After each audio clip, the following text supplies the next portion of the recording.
Hey everyone, my name is Lizzy, and today I'm going to teach you how to make cookies that look like they came straight from a bakery. So like, what better time to make a batch of cookies? So the recipe I'm using today is Giadzy's Vegas chocolate chip cookie recipe. And it is legitimately my favorite cookie recipe. It's my go-to. No one paid me to say this, I swear. I've got my recipe printed out. We're going old school. It's not plugged in.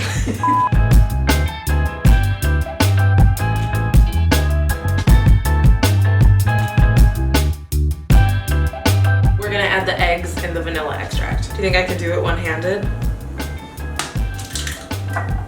Like a boss. Boom. 2 for 2.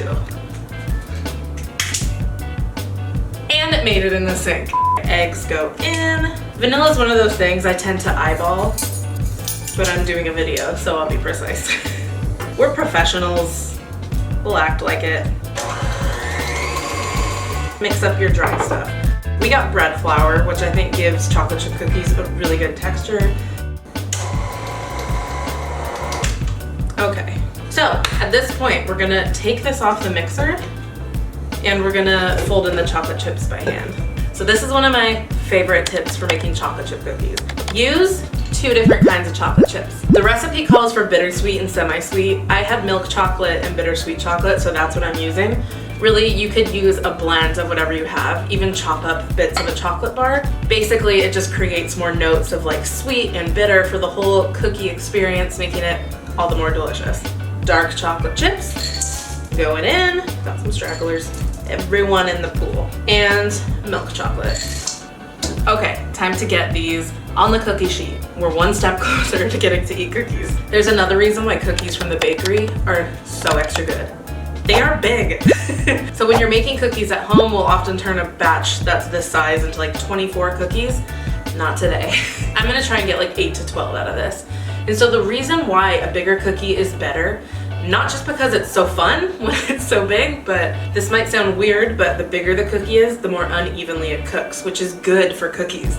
That means that the edge can get that like crispy brown crust while the middle stays kind of soft and gooey. You kind of get the best of both worlds. So either get your biggest cookie scoop and like really overflow it, or just make big mounds with a spoon. However you want to get there.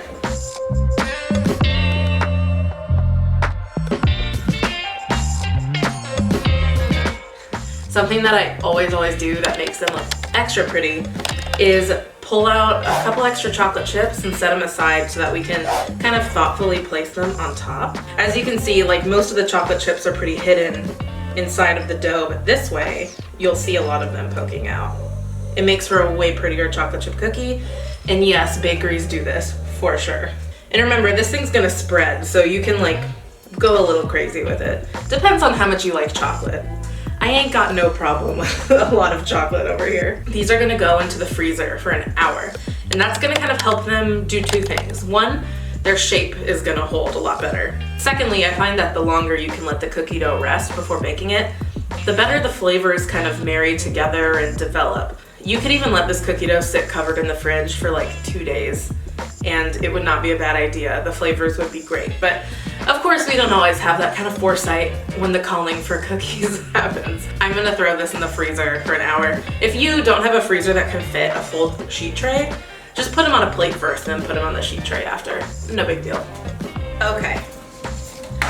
This is a very cold pan with very cold, almost frozen, solid cookies. So at this point, just throw them in the oven. You can always bake cookies straight from frozen. Fun fact. Okay, so these cookies bake at 375 degrees Fahrenheit. As you probably know, most cookie recipes call for 350. The hotter the temperature is that you bake a cookie at, the more rising is gonna happen right at the beginning. So baking them a little hotter just ensures that they're gonna puff up a little bit and not all spread into each other. Ooh, these look perfect. Word of the wise, always pull your cookies out when they still look slightly underdone. They're gonna keep carryover baking on the sheet a little bit. They'll be perfect. My last official tip for you guys is I always sprinkle a little bit of salt on my cookies as soon as they're out of the oven. It doesn't make them salty per se, it just really enhances all those flavors that are in there already. So you can use any kind of salt, but I prefer kind of flakier sea salt. So right here, I got Maldon sea salt crystals. Another really good one is like Fleur de Sel.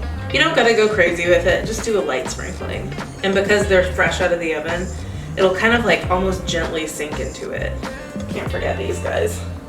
We got more cookies over here.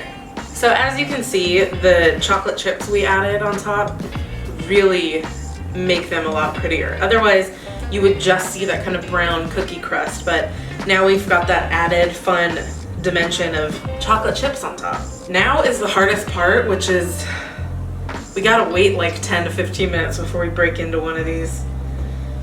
I mean, this is still really hot, but that's a perfect cookie. Perfect. All right, let's do it. I have not waited 10 minutes, but I really just want to break into it.